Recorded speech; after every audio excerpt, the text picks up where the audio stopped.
Estamos no ar. Ah, Hello.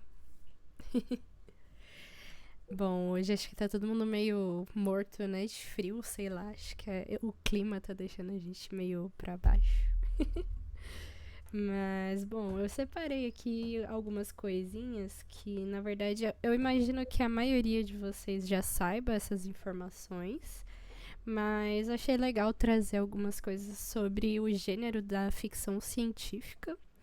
É, e o subgênero, que é o que a gente está lendo agora, que é uma ficção cyberpunk. Então eu dei uma pesquisada sobre a origem desse termo, as histórias dessa que se encaixam nesse estilo. E, bom, basicamente o que eu achei é que o termo mesmo cyberpunk, ele foi criado em 1983 por um escritor que se chama Bruce Betsky, que ele escreveu um conto que se chama exatamente Cyberpunk. E aí, por conta desse estilo dele, trazer todas as características principais do que a gente sabe hoje como cyberpunk, esse termo ficou atrelado a esse estilo de história que geralmente tem a ver com uma história futurista, onde existem megacorporações que controlam o mundo, que tomam grandes decisões, acompanhado também da decadência de qualidade de vida e uma grande desigualdade de oportunidades para as pessoas que têm dinheiro e as que não têm dinheiro. E esse livro que a gente está lendo, ele foi lançado em 68. Então, quando ele foi lançado, ainda não existia esse termo. Mas ele já era considerado ficção científica, só não era ainda um cyberpunk. E aí o cyberpunk ele foi se desenvolvendo aí desde os anos 70, no caso, final dos 60, né, ali já estava começando. E ali nos anos 80 que ele realmente ficou mais popular, porque aí começaram algumas produções cinematográficas, teve bastante influência na música também. É, Tanto no Japão, eu acho que até hoje o que a gente entende de cyberpunk tem muita influência das coisas que a gente vê sobre a sociedade japonesa, né? Aquelas luzes neon, estilo de roupa e tudo mais. Isso porque o Japão ele contribuiu muito para o visual mesmo do que a gente conhece hoje como cyberpunk. Porque acho que o Japão, nessa época, foi um dos países mais afetados pelas questões da guerra, do pós-guerra ali da Segunda Guerra Mundial. Então, os jovens ali da década de 70, eles estavam muito revoltados com algumas situações, com o crescimento ali do capitalismo, aquele a tentativa da mídia de influenciar, comprar e tudo mais, e vendo o quanto essas pessoas estavam sofrendo, esses jovens começaram a se revoltar. Então começaram a ter alguns jovens revoltados com a sociedade que eram os punks. Então esse nome cyberpunk ele é a junção exatamente do cyber, que era um dos medos que as pessoas tinham na época, que era dessa grande evolução da tecnologia, de onde a gente chegaria com a tecnologia, e o punk das pessoas que eram revoltadas com a sociedade ali da época, que tentavam ir como nadar contra a corrente e criaram essa subcultura. E aí, nisso, a gente teve aí algumas bandas, grandes bandas, que lançaram músicas que são que surfaram nessa onda aí do cyberpunk, tipo The Cure, Tainted Love, que eu esqueci o nome da banda, mas enfim, são bandas que lançaram músicas do tipo New Wave na época, que era uma vertente musical do punk, que era mais voltado pra dança e tudo mais, meio discoteca, assim, mas sem deixar a crítica social de lado ainda.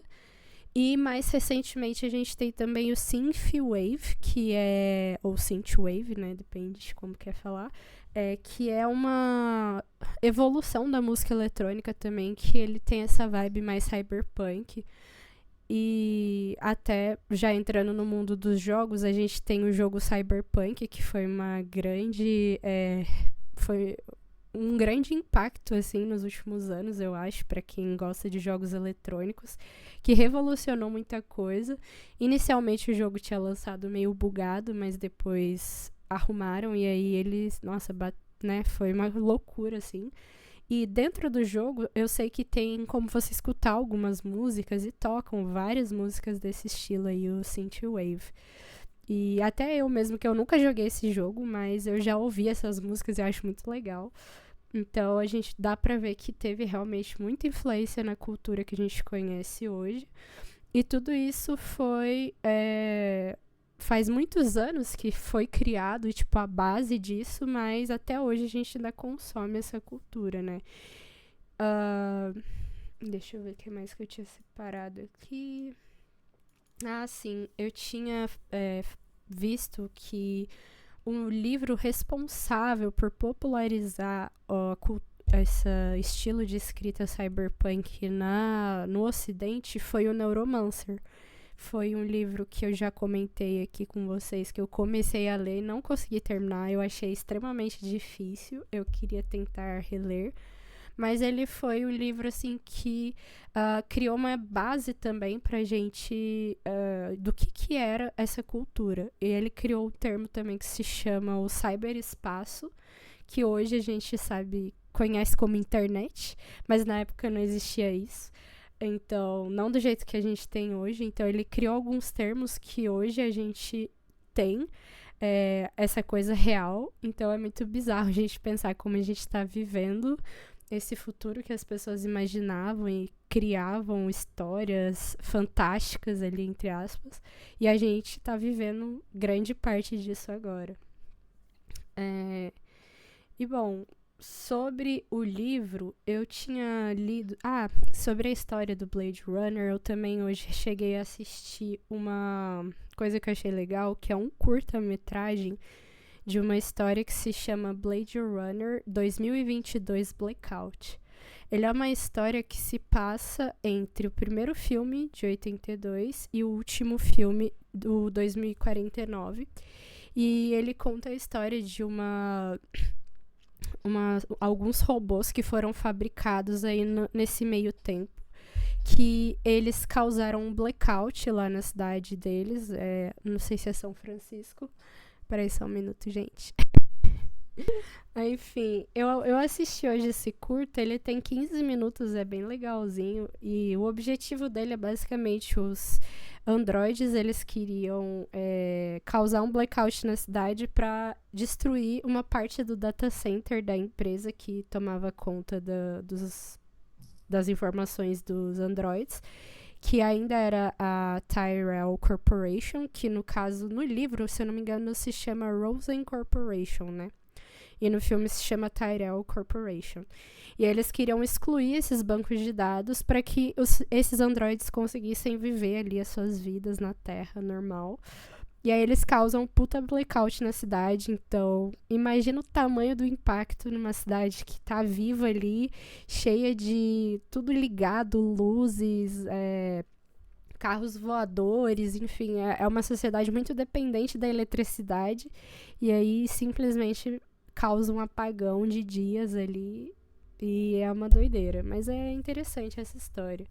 E aí, eu descobri que essa animação, que é no formato de anime, ela foi encomendada pelo diretor de cinema que fez o filme 2049. Então ele conversa bem ali com os dois filmes, né? E é um intermédio.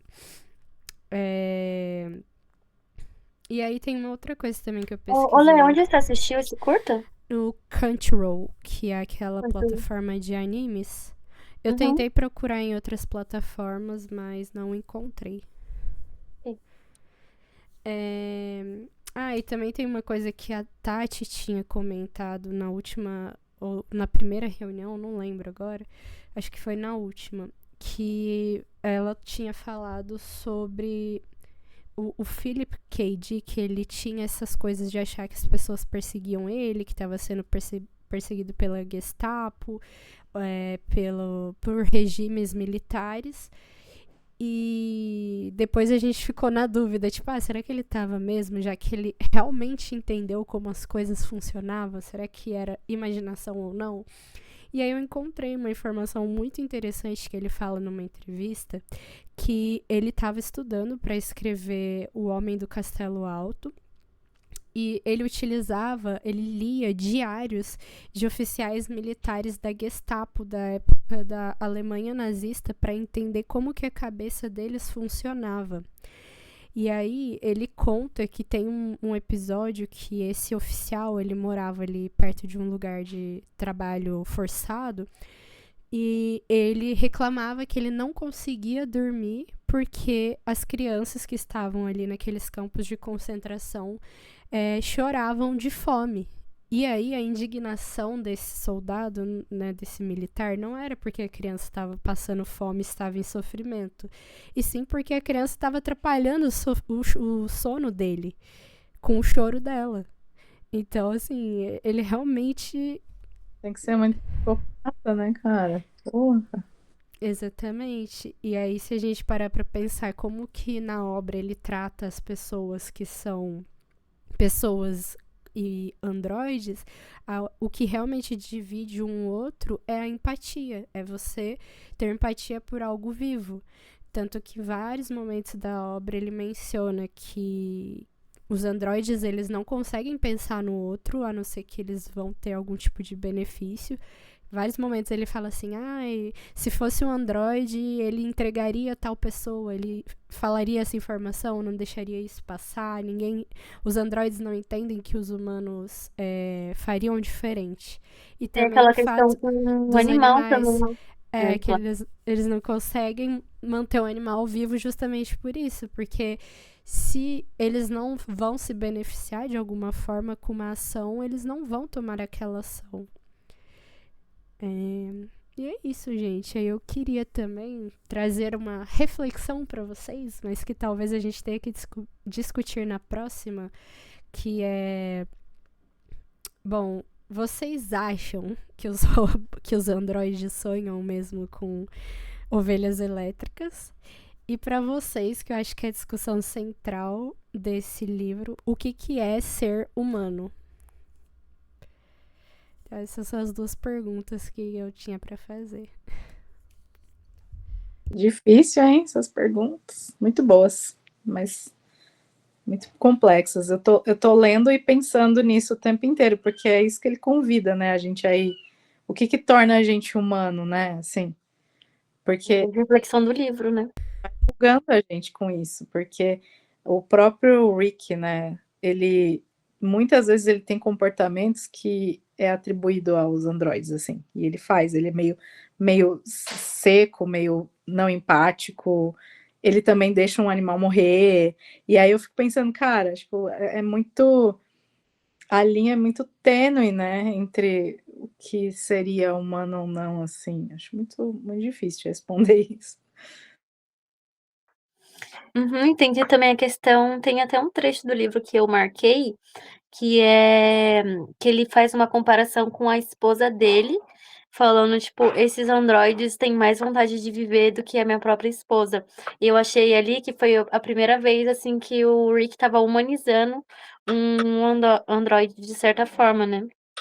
Mas o que que é ser humano, né? O que que muda de algo para outro? Eu acho que como o Nexus 6, né, que seria essa geração de Android, é muito evoluído, eu acho que eles são capazes de evoluir, sim, para ter um certo tipo de empatia, mas não é uma coisa que nasce com eles, né, que, tipo, eles vão trabalhando ali ao longo da convivência. E eu acho que é um pouco por isso também que eles conseguiram, tipo, ser mais unidos para sair de Marte e vir pra Terra, né, tipo, essa conclusão que eu cheguei. Não sei se eu tô certa ou se eu tô errada. E eu acho que, sei lá, é difícil responder. Acho que essa é a grande reflexão do livro, né? Que realmente separa a psique humana, o humano do androide. E é interessante que até no filme tem um monólogo que eu já falei umas 3 vezes desse monólogo, que eu gostei muito. Que é do Roy, que faz um monólogo no final. Não sei se vai ter no livro, né? Que é bem diferente. E o Roy, no caso desse monólogo, ele fala o porquê que ele não queria morrer. né? Enquanto ele como androide, não queria morrer, não queria ser desligado. Ele começa a falar um monte de coisa, e são coisas extremamente humanas. Tipo, a mesma coisa que ele estava como androide, com medo de morrer, são coisas extremamente humanas. Isso foi muito tocante, né, nesse monólogo que ele fez. Então, é muito difícil colocar, assim, dessa forma. E se os androides sonham com ovelhas elétricas, eu acho que eles sonham, na verdade, com ovelhas de verdade.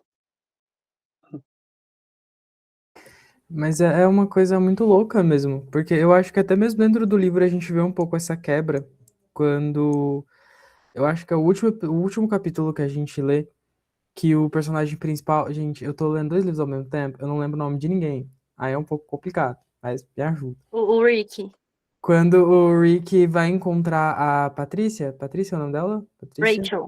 Rachel. Nossa, eu não quero nem Tá falar desse ótimo. capítulo. Caramba, tô com muito ranço.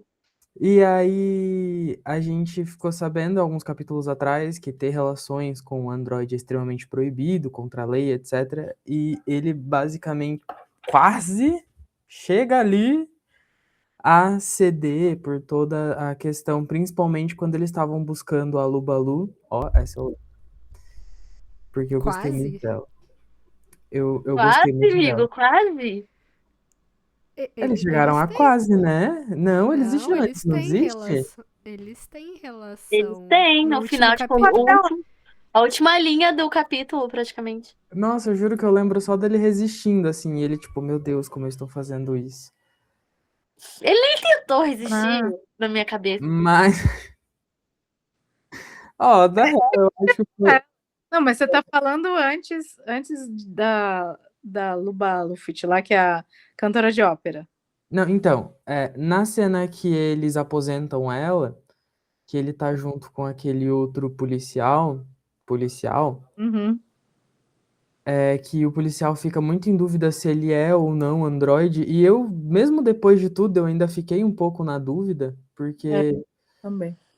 eu não sei, eu acho que o Rick meio que deixou passar, sabe? Porque ele entrou naquele, como que fala? Aquela crise existencial e de pertencimento muito grande do trabalho dele e tudo mais, que me deixou muito na dúvida se era realmente, se aquele comparsa dele seria realmente um androide ou não, porque ele pensa muito no, nossa, ele matou a Luba sem nem pestanejar, mesmo sendo um androide, porque até aquele momento seria uma certeza, né, que ele é um androide. Então o Rick ficou pensando se ele não reagiria daquela forma, ou apagaria assim que ele demonstrasse algum tipo de perigo, ou até mesmo que ele fosse se beneficiar disso de alguma forma, porque eles passam isso sempre com bastante força. Então, eu não sei, eu acho que a linha é muito tênue entre os dois, o que deixa tudo muito confuso. E essa necessidade que os próprios desenvolvedores ali de fazer cada vez mais próximo. E o fato do porquê que os androides vieram chegar na Terra, que eu acho que finalmente a gente descobriu, me pôs num ponto em que eu acho que, de uma certa forma, eu até entendo um pouco eles. E não acho eles tão vilões assim como a gente achava antes. Ah, eu nunca achei, na verdade. Sempre achei uns divos. Eu acho que, tipo, o autor tem essa questão de, tipo, tornar o vilão, né, mais humano do que os próprios humanos, né? Porque se a gente para pra pensar, os protagonistas, eles são humanos, mas eles são muito mais. Tipo, tem muito menos sentimentos do que os androides. O Rick a todo momento é colocado ele como uma pessoa fria, né, que aposentava androides. Agora que ele tá criando um pouco mais de empatia, né, pelos androides, mas aquele outro caçador também, a esposa dele, que é uma pessoa também apática, que não tem vontade de viver. Então, a todo momento é colocado os androides com mais sentimento, com mais humanidade do que os próprios humanos, né? Eu acho que essa é a intenção, assim, do autor mesmo, de fazer esse jogo com a gente, Tem de até uma convencer a gente. aquele que eles falam que é a cabeça de galinha lá, que ele acolhe, né, os androides lá, e tem uma parte que ele fala assim, que ele fica imaginando como que é um caçador de androide, que é alguém completamente frio, sem sentimento, né? Ele vai descrevendo tudo que eles falam que o androide é, assim, né? Na verdade, Uhum. é humano, né? Mas Sim, exatamente. o que torna humano? E aí eles vão realmente vão desenvolvendo cada vez mais os androides para que eles tenham, né, ações e se desenvolvam igual aos humanos. Então, o que vai fazer a diferença? Porque tudo que a gente pensa e sente também é programado, né? Assim, sei lá, eu como psicóloga penso muito nisso, que são programações também, não é igual a programação de uma máquina, mas Até. é programado, assim, tudo, se a gente sente medo, se a gente sente raiva, se a gente, né, o nosso comportamento, as coisas que a gente gosta ou não gosta, tudo isso foi programado dentro da gente desde que a gente é bebê. Então, assim, que diferença faz se eles chegarem num ponto de realmente criar máquinas que tenham tudo que a gente tem, né? Assim, para mim é muito confuso isso, assim, de diferenciar, porque você pode programar a máquina para ser empática também, né? Assim, tipo, tô pensando, não agora, não sei, mas eu acho que isso também seria uma programação, né? Uhum. E para pensar, os sentimentos deles, humanos, são programados, de fato programados por aquela caixa de sentimentos. Então, nem os sentimentos deles são de fato reais. Eles programam se eles quiserem. Ah, hoje eu quero sentir isso, hoje eu quero sentir aquilo. E eles programam o sentimento deles. Então, tipo, qual que seria de fato essa comparação, né? Tipo, se parar pra pensar, do Android tá sendo até mais genuíno do que o do humano ali, usando aquela caixa de sentimentos. Tem um jogo que eu joguei que. Nossa, o jogo não sai da minha cabeça enquanto eu tô lendo esse livro. Não sai da minha cabeça. Que é Detroit Become Human. Não sei se algum de vocês já jogaram. Acho que sim. É um que, tipo, tem uma babá robô? É esse ou não? Uhum. Sim, tem várias histórias, né, durante o jogo, mas é isso. É uma sociedade com androides. Aí os androides começam a ser divergente, eu acho o nome, não lembro. Que aí eles começam a criar consciência, tipo, enfim, deixa de ser robô, deixa de ser androide. E, meu, isso fica muito na minha cabeça durante, tipo, a leitura desse livro. Pra mim é como se os androides, tipo, pra mim tá igual. Tipo, eles veem robô, mas ao longo da convivência, assim, vai criando humanidade e vira, tipo, um divergente. E é isso, tipo, não consigo fazer essa separação de androide pra ser humano nesse ponto, assim, do livro. Eu Ai, acho eu que achei tão entra. bonito. Desculpa, Pode amiga. falar, amiga. Não. É só um ponto, assim. Eu achei tão bonito também, tipo, ele falando da Luba, tipo, como ela tem humanidade, como ela é artística, talentosa, mas, tipo, aí quando coloca ela como androide, tipo, ah, mas isso não vale, mas será que não vale mesmo? Tipo, essa reflexão também achei muito interessante. Enfim, era isso. Entra muito no que a Tati disse da gente ser meio que programado para as nossas sensações. Porque nessa cena da Luba, eu acho que a parte dela me marcou muito, assim. Porque é a descoberta deles vindo e, pra mim, toda a reação dela foi muito genuína de quem não queria morrer. Então, mesmo a aquela demonstração dele me colocou em um ponto em que mostra a nossa seletividade de empatia para fazer com que a gente consiga andar de alguma forma. Para ele conseguir estar ali e ignorar todo aquele pedido da imagem de uma pessoa, mesmo não sendo um ser humano, tudo que ele estava vendo ali era um ser humano. Ele teve que se desligar de alguma forma para conseguir efetuar o serviço, mesmo que não tenha sido ele que tenha puxado o gatilho. Então, é uma linha muito fina ali entre essa questão de empatia. Porque como ele consegue ficar tão frio ao executar um androide que no fim das contas parece uma pessoa. Que para a gente ter certeza que realmente é um Android, você tem que fazer um teste. Então, assim, eu tô muito reflexivo nesse livro. Você Pra facilitar, falou, quando ele mata, ele nem sabe se é androide, se ele tá matando realmente um androide ou não. mas você falou isso né, de que ele precisa perder a empatia para poder. No começo do livro, eu achei bem interessante que ele fala isso, né? Ele fala da questão de, sei lá, o predador, ele não pode ter empatia pela presa, né? Uhum. Eu não lembro, ele dá o exemplo de algum animal, porque senão ele não faz o que ele tem que fazer, né? Que é dar seguimento.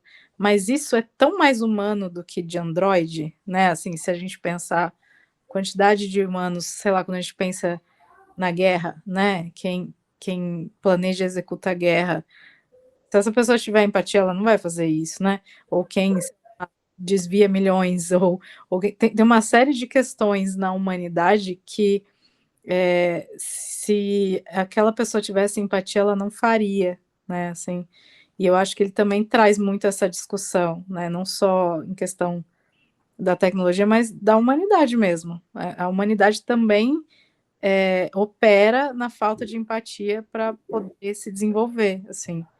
Não que eu concorde, porque eu acho que eu sou muito empática. Então eu sofro, sei lá, se eu vejo alguém passando fome, eu sofro muito, mas tem algumas profissões realmente que, se a pessoa for parar para pensar nisso, ela não dá segmento, sabe? Então acho muito foda essa reflexão que ele faz, assim, né? Você, como uma pessoa muito empática, Tati, você não sente dificuldade na sua profissão algumas vezes? Eu acho que essa é a maior dificuldade, porque é muito difícil ouvir o sofrimento humano, né? E conseguir colocar esse limite. E achei bem interessante o que você falou, porque eu comecei a notar que eu preciso também perder empatia para Uhum. fazer o trabalho, entendeu?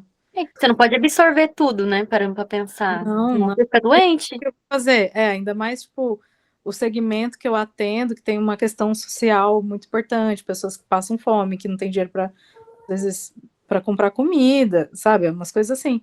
Cara, se eu for ser extremamente empática, eu vou enlouquecer. Ou eu vou sair, tipo, distribuindo comida e falir, né? E não. Então, assim, eu preciso entender qual que é o limite do que eu consigo ajudar, né? Assim, ajudar dentro do que é a minha profissão, com a minha técnica de trabalho. E aí eu fiquei pensando muito nisso quando eu li essa parte. Falei, tá, até para fazer meu trabalho eu preciso. Eu tenho que ter empatia no sentido de conseguir compreender o que o outro sente para ajudá-lo, mas não a ponto de adoecer com isso, né? E é dificião pra caramba, é muito complexo. Mas é isso, aí tem que fazer terapia também, né? Na minha cabeça, tipo, os psicólogos recebem um treinamento especial pra lidar com essas questões. Não sei se é verdade. Eu acho, eu já acho que é mais um esquema de pirâmide, porque os terapeutas apoiam os terapeutas, que apoiam os terapeutas, e assim eles nunca vão falir.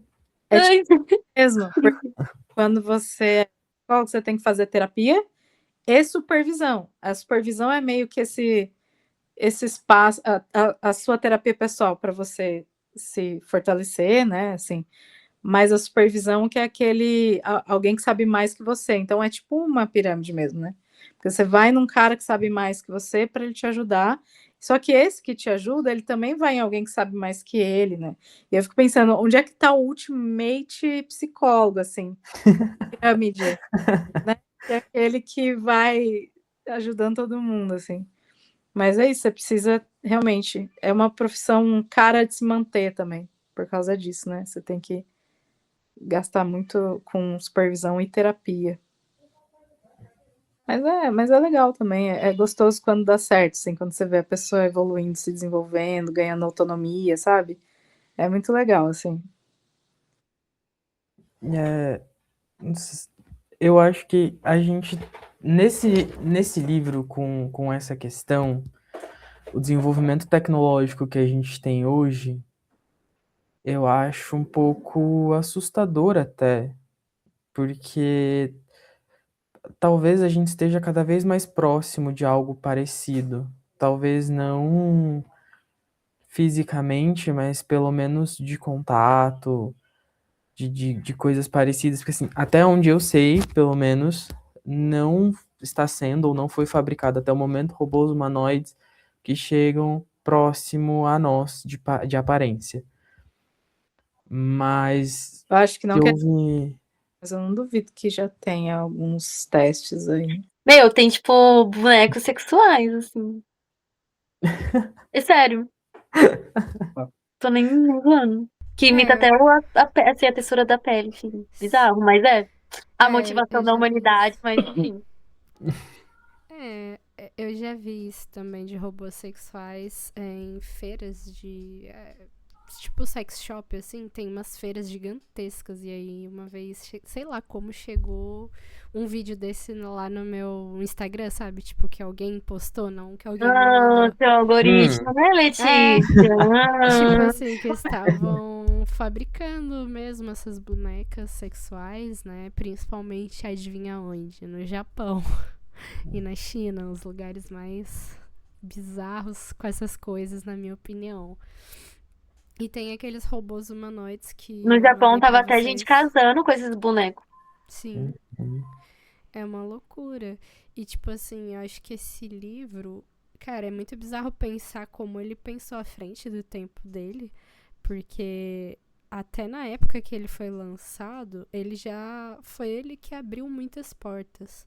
Mas se você parar pra pensar em como ele previu tanta coisa que a gente tem hoje, não temos carros voadores, mas a gente tem essa discussão de IA, enfim, outras questões que fazem sentido.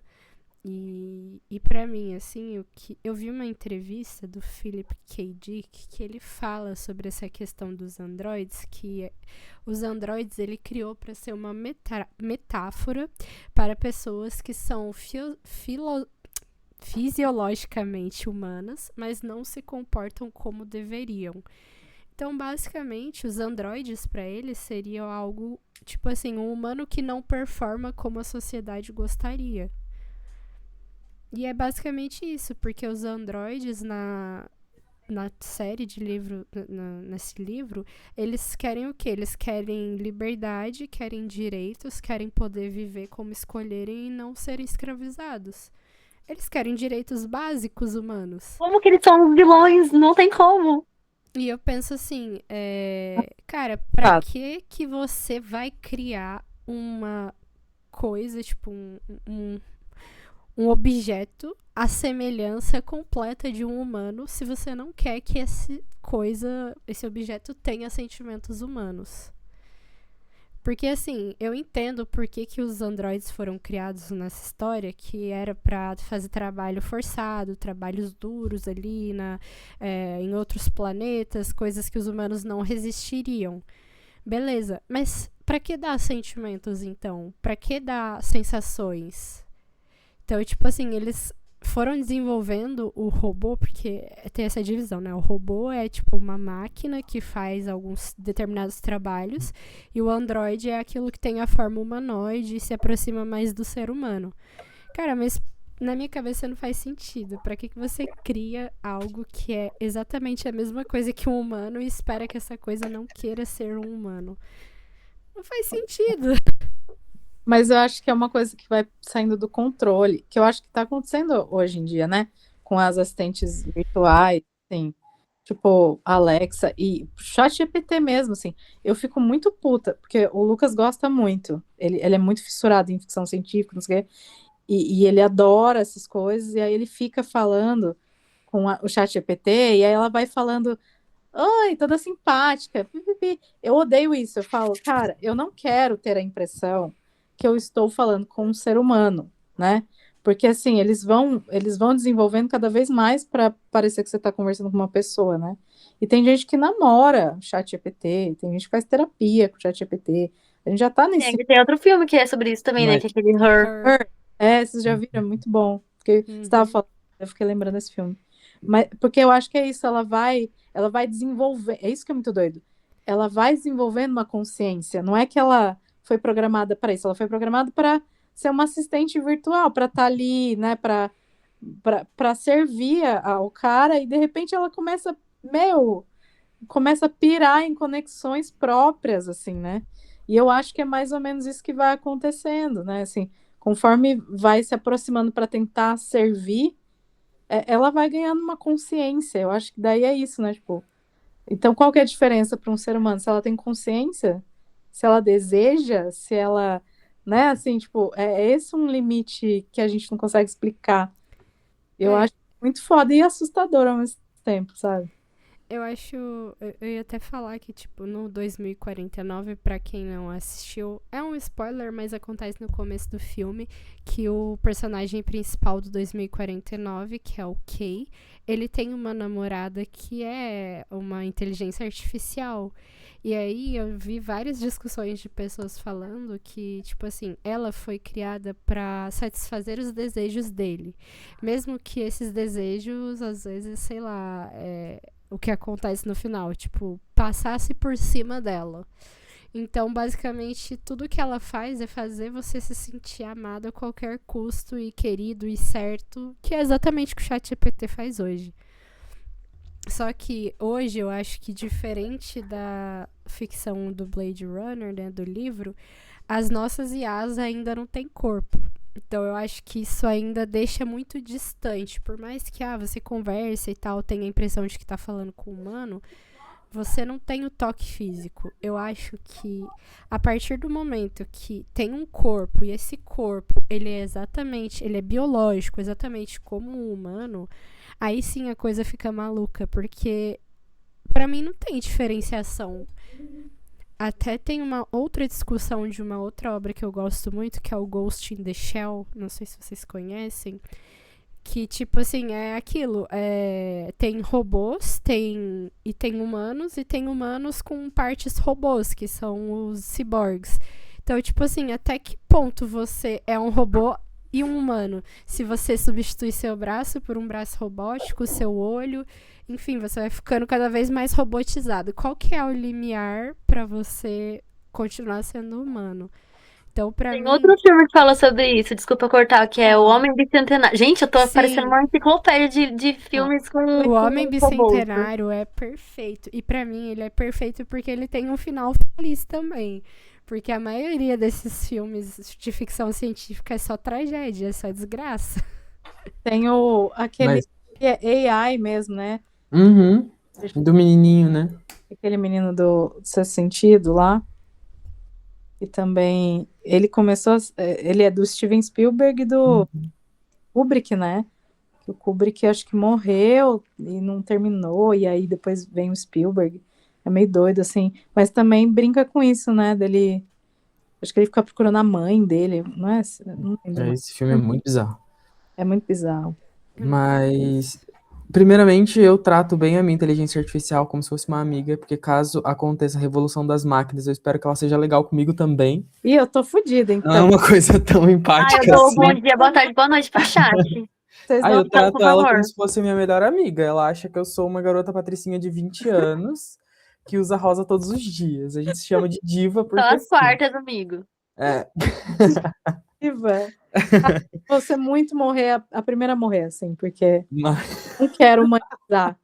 E eu falo comigo como se fosse humano. Para com isso. Não seja mas, eu.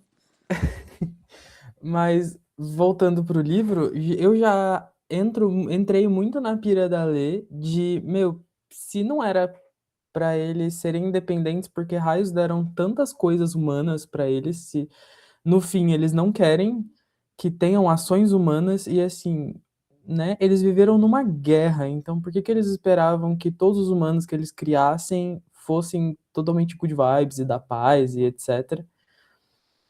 Mas a conversa que o Rick tem com a moça lá no quarto, que eu esqueci o nome dela já, Rachel. com a Rachel, dá a É, entender, dá a entender muito que eles foram sim criados daquela maneira para o estado que eles estão hoje, porque ela ainda fala, quando chegar o Nexus 7, eu quero ver se o seu exame ainda vai, se o seu teste vai conseguir identificar. Então, pelo menos eu entendi que é uma fabricação e que eles são assim porque a indústria queria. E é aquela coisa, capitalismo fudendo com todo mundo. Mas queria dizer uma coisa, que eu estava certo eu esqueci no que eu tava certo, mas eu lembro que eu tava certo. É o que Perdeu, importa. perdeu no argumento, amigo. Fica Esqueceu. difícil te defender agora. Gaguejou, esqueceu, Eu fez tudo. lembro que eu fiquei a semana Nunca inteira falando que eu queria dizer isso por algum motivo, agora eu não lembro qual que era o motivo, mas eu disse, então tá tudo bem. Cara, tem uma coisa que eu vi fazendo minhas pesquisas que é uma discussão que a galera traz muito do filme de 82. E que eu acho que a gente já tá trazendo um pouco dela aqui, mas a gente só vai conseguir finalizar depois que terminar o livro. Que é se o Rick, o personagem principal, é ou não um androide. Porque é isso, ele tem muitas características de androide. E vários momentos fica em aberto. E no filme, eu vi que foi uma escolha de direção que ficasse ainda mais em aberto do que no livro. Então, vários momentos fica, tipo, no ar, assim. Será que é? Será que não é Não, e androide? se parar pra pensar, ele não cuidou de um animal de verdade. Ele tem agora a cabra, né, gente? Gente. Isso me pegou, assim, porque ele já demonstrava um monte de coisa não empática, um monte de coisa. Só que daí ele mesmo fala isso, um androide não consegue cuidar de um animal e ele morreria. Cara, mas ele deixou a ovelha morrer. Ele. Não, gente, mas ele faz o teste nele mesmo também, né? Uhum. Do Voight-Kampff. Ele Ele fala que já fez o faz. teste e depois, durante a narração do livro, ele faz um negócio lá e fala que ele reage pra descobrir como que ele tava sendo empático com a Luba. Sim. Mas eu vi uma discussão que, tipo assim, muita gente acha que ele foi criado justamente pra fazer isso que ele faz. Então, tipo, era óbvio que ele passaria no teste. Tipo, alguém pensou nisso. Eu quero um androide que faça exatamente isso, mas que passe no teste ainda. Então fica meio que em aberto. Só que aí tem a questão do segundo filme, né? Que eu não sei se eu devo falar, porque eu não quero dar spoiler. Mais um spoiler, Letícia. Oh, mas aquele spoiler da semana passada eu acho que nem era verdade, porque falou que a outra Rachel também é androide, duas androides Então, Rachel, não entendi. Calma aí, eu me confundi, eu queria falar isso também hoje. Eu confundi uma história com a outra, mas eu não estava completamente errada. Da questão de que, sim, no segundo filme tem uma pessoa que cria as memórias. Uhum. Só que eu confundi algumas partes, e aí quando eu fui pesquisando ali sobre o filme, tá, isso aqui que eu confundi. Mas é que se eu dou detalhes, eu vou dar um spoiler, que é importante pro final desse livro e pro começo do outro. Então eu vou ficar, Mas assim, eu já tinha assistido 2049, mas não lembrava de nada, assim, tipo, eu fui ver agora e falei, cara, aconteceu tudo isso mesmo, porque eu não lembrava da história. E aí faz muito sentido lendo o livro, mas não é assim, não é um paralelo exato ao livro, né? O Blade Runner lá de 80 e pouco, ele é uma adaptação, né? E depois o 2049 é uma continuação do Blade Runner, né? Mas sim, muita coisa faz mais sentido quando você tá lendo, assim, e é isso. A Rachel, ela paira ali, né, na história como uma personagem importante. Mas eu acho que o 2049 ele traz muito mais esse debate da diferença entre o que é um humano e um androide do que o primeiro, o Blade Runner, que é bem legal, que ele fala isso da alma, né? Tipo, como é que ele. Tem uma hora que ele fala disso, como que eu sei que alguém tem alma, né? E o que vai diferenciar, e aí não faz tanta diferença, que é mais ou menos isso que a gente tá falando hoje, né? Não dá para saber, né? Um androide pode ser mais empático que um humano, e aí você fica pirado. Sim, mas sabe que no fim eu fiquei bem em dúvida se aquela Rachel não era a mesma Rachel? não é a mesma. Pelo que eu entendi, elas são a mesma programação, o mesmo corpo, rosto e tudo, entendeu? Só que uma foi criada, porque assim, eles têm a programação base e depois elas vão se desenvolvendo a partir do ambiente delas, né? Então, aquela Rachel se desenvolveu lá em Marte, trabalhando nos campos de trabalho forçado. E essa Rachel, ela sempre ficou com o dono da empresa, da Rosey Corporation. Então, tipo, é o mesmo robô com a mesma base, só que cada uma se desenvolveu num lugar, por isso que elas têm também uma personalidade um pouco diferente, baseado na vivência. Elas são idênticas, então. É isso que eu fiquei na dúvida, se elas É. são parecidas. Ou irmãs gêmeas, né? Na minha cabeça elas são tipo irmãs gêmeas. É como se elas É o mesmo Nada- modelo, né? É meio isso que ela explica pro Rick, né? Que quando ele visse se ele ia conseguir fazer alguma coisa, porque ela era idêntica. Mas eu não entendi por que que ela fala que o nome dela é Rachel Rosen. No, lá pro.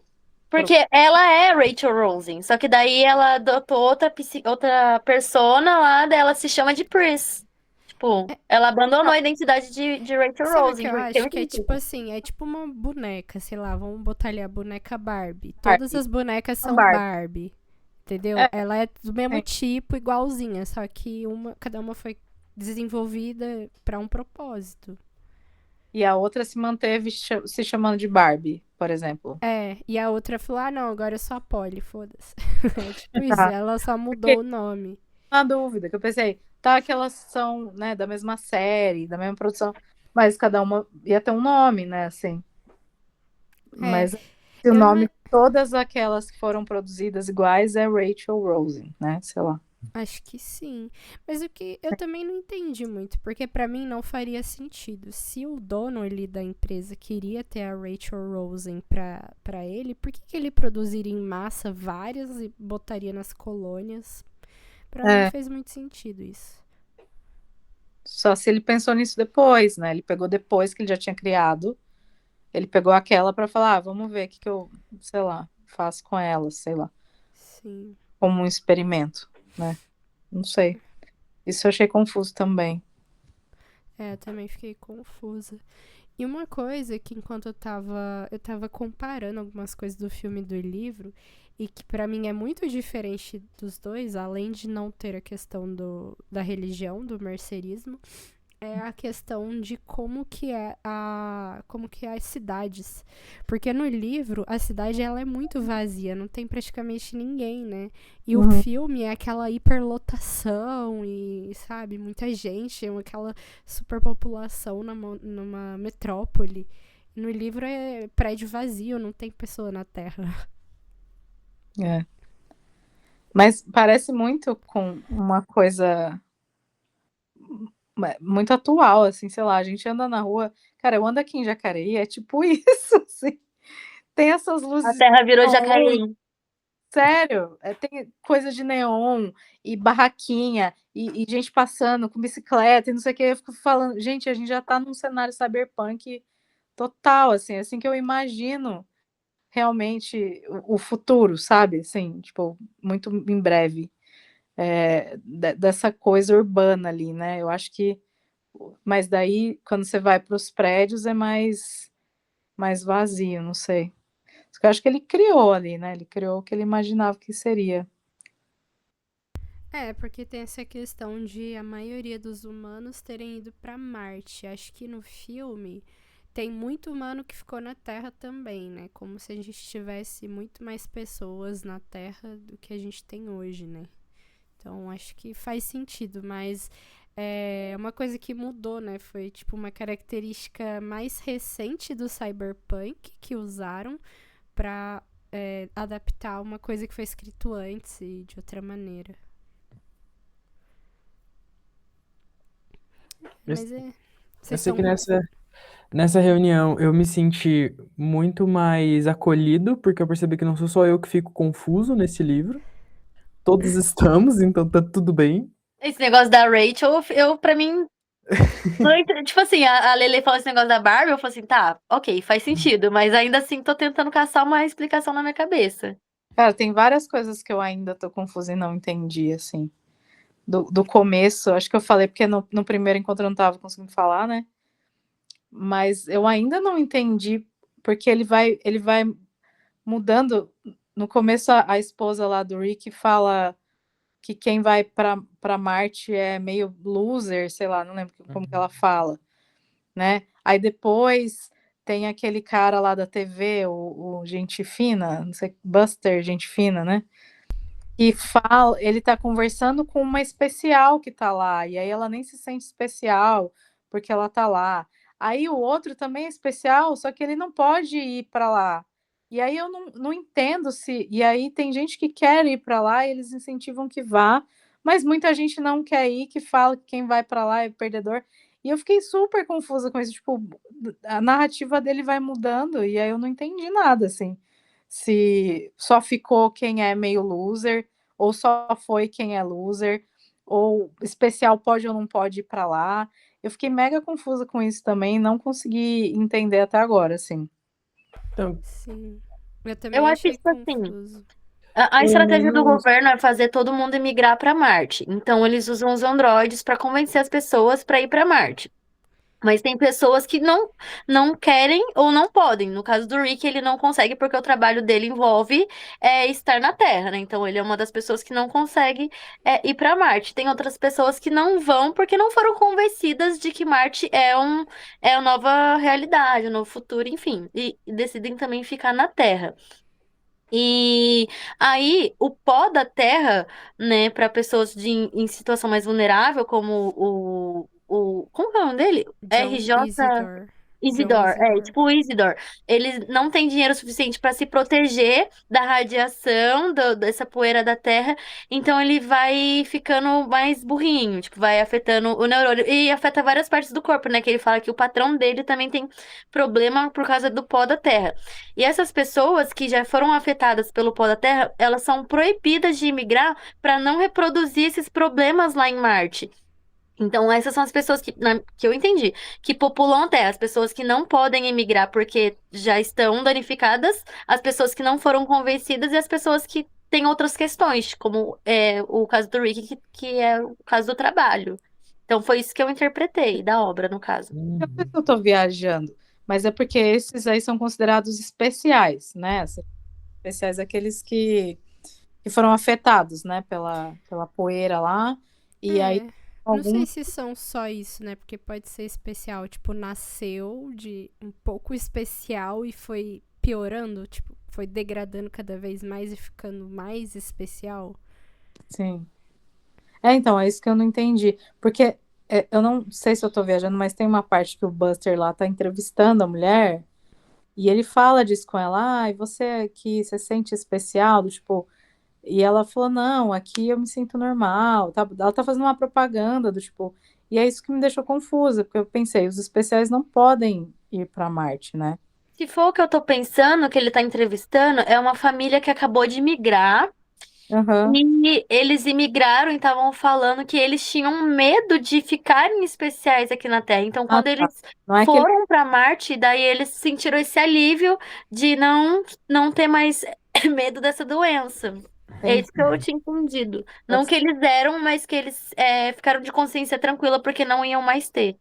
ter esse problema de vir a se tornar especial. É. Entendi. Isso, tipo, que eu lembro, você, o meu marido, é que tem um nome, não é, acho que especial, tem um outro nome, eu esqueci agora. Tipo assim, o medo da poeira, tipo, a gente tinha medo da degradação, e agora que a gente tá aqui em Marte, já não tem mais esse medo. Mas é que tá, isso é propaganda, porque os E próprios androides falam que a vida em Marte é ruim, que não é boa a vida em Marte. Então isso é propaganda pra convencer as pessoas que ainda não foram, né, no caso.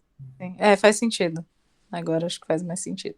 A gente chegou nos últimos 5 minutos. Acho que a próxima parte é a última, né? Uhum. A gente vai fazer aquelas considerações do A que gente achou só do pode falar mal filme. um pouquinho do piloto ser homem. Só um pouquinho. Pode Porque ser. eu tô Eu com queria. muita Eu acho A raiva, que. cara. gente não Vamos ver falou mal se dos dá Estados pra. Unidos ainda, tem que dar um jeito em 5 minutos. Cara, Eu eu tô com queria muita falar uma raiva. O último coisa. capítulo me deixou desconfortável. O jeito que a mulher, que ele descrevia a mulher, como uma mulher se comporta, o que uma mulher faria naquela ocasião, me deixou extremamente, tipo, cara, isso só podia ser escrito por um homem, me deixou desconfortável e agoniada. E tudo aquele capítulo pra mim foi, tipo, tão Horrendo. desnecessário, enfim. Enfim, Pra foi mim, difícil de ler. essa cena foi o, tipo, o ápice do desconforto, mas as cenas que tava o John Isidore com a Android, que também é a Uhum. Rachel, mano, pra mim era a Ana, mesma vibe. sim. Tipo assim, Tem ele só vê machismo ela no como um meio. objeto, uma mulher pra Sim. transar, ou enfim. Ele até fala isso, sei lá, é a primeira vez que tem uma mulher lá. E aí, você, tipo, cara, é só porque ela é mulher, sabe? Né? Sim. E eu E fiquei aí, assim, tipo assim, cara, aí ele chega, beleza, ele podia estar viajando ali, vou fazer aqui um queijo com vinho tal, tentar conquistar essa mulher que ele acabou de conhecer, já quer casar com essa mulher. Tipo assim, que porra é essa? Aí chega os amigos da mulher e vai lá e incentiva, vai lá morar com ele, vai lá, mora com ele. Tipo, Vai lá, homem. Mano, Mano. é que é tipo assim, são dois mundos diferentes da mesma pessoa, no Faz. caso do autor. Que seria o que um homem pensa de uma mulher, e depois, em relação a Rachel, é o que um homem pensa que uma mulher pensa. Tipo, É. cara, foi muito constrangedor aquilo. Não só pela cena em si, mas, tipo assim, pelo autor descrever uma mulher se comportando daquela forma. Tosca, Como né? e eu fiquei tipo, gente, isso é muito tipo, acho que meio que uma imaginação, assim, uma projeção masculina de como que as mulheres deveriam ser, como que elas deveriam seduzir. E eu fiquei tipo, muito tipo, gente, muito até paia. o corpo delas, né? Assim, Sim, porque ela nossa, magra, desconfortável. assada, Alta, esguia, da pele assim, o assim, corpo assado, com o é, peito assim, com a bunda assim. Eu fiquei tipo, não é pra um corpo que que a esse- gente desejaria, Não. sei lá. Eu E a fiquei, riqueza de detalhes também, tipo, ai, Não, ai. é é bem vergonhoso. ruim mesmo. Inclusive, por conta disso, eu ia trazer mais essa discussão, mas ficou meio complexo. Eu li um artigo sobre isso, de uma socióloga falando sobre questões de gênero. É que tá em inglês, mas imagino que vocês todos sabem ler inglês. Vou mandar pra vocês. Cara, Eu fui doideira. Mas eu sabia, o lixeiro ia passar pano, né? Assim, quando eu comentei. Mas eu já conheço que é sempre assim. Mas daí parece que a gente tá criando mimimi, tá ligado? Não é, cara. Se a gente tá falando Sim. que a gente é É mulher. porque aqui a gente tá entre mulheres e gays, então, tipo assim, é outra visão da coisa, né? Eu não sei como que os meninos, eles iam, tipo, falar sobre essa cena. Como que eles se sentem, na verdade, o que que eles pensam, né? Eu acho Vendo Eu essa acho que eles cena. não pensam. Não, Sabe não o que faz é essa pior? reflexão, será? Não é possível. Assim, mesmo. por mais que seja um homem gay, ainda sou um homem. Chá de revelação. Ai, me desculpa. Aí, eu vou ser bem sincero pra vocês. Eu achei um pouco estranho a forma com que ele descreveu o corpo dela com muitos detalhes. Eu fiquei tipo, pra quê? Mas, Mas e se não, fosse um homem, hein? mas Com quem assim, você pensaria? É. Ai, um tanquinho amiga, eu li assim. Heated Rivalry. É Eu não bom. Não. conheço. Não sei o que é, mas deve ser pior. Mas assim, não me incomodou, mas também não me afetou. Eu só fiquei tipo, pra que tanta coisa? Mas pra mim só foi chatinho, sabe? Tipo, Sim, sim. Eu Mas eu vi. acho que ok, assim. Eu acho que afeta a gente que é mulher, porque eu acho que a gente passa por isso, sabe? Mas o que me incomoda é nem considerar a nossa experiência, sabe? Do tipo, aham. se a gente Agora, é desconfortável pra gente, do tipo, ok, tá, deve ser ruim pra vocês. Porque vai você cair bem agora. bem agora. Vocês Deu tempo querem de reclamar, tá continuar? ótimo. A próxima reunião é pra concluir o livro, né? Não tem muito Pra segredo. E o concluir, Chris pediu pra ele ser o host, o próximo host, o Chris pediu. Sim. Beleza, então, gente. Semana que vem falamos mais mal do machismo estrutural e vamos pensar em tópicos pra reclamar dos Estados Unidos de novo, tá bom? E do capitalismo também, eu tô amando. Isso aí, isso, tchau, gente. Muito Beijinhos. obrigada. Beijo. tchau, tchau. Beijos.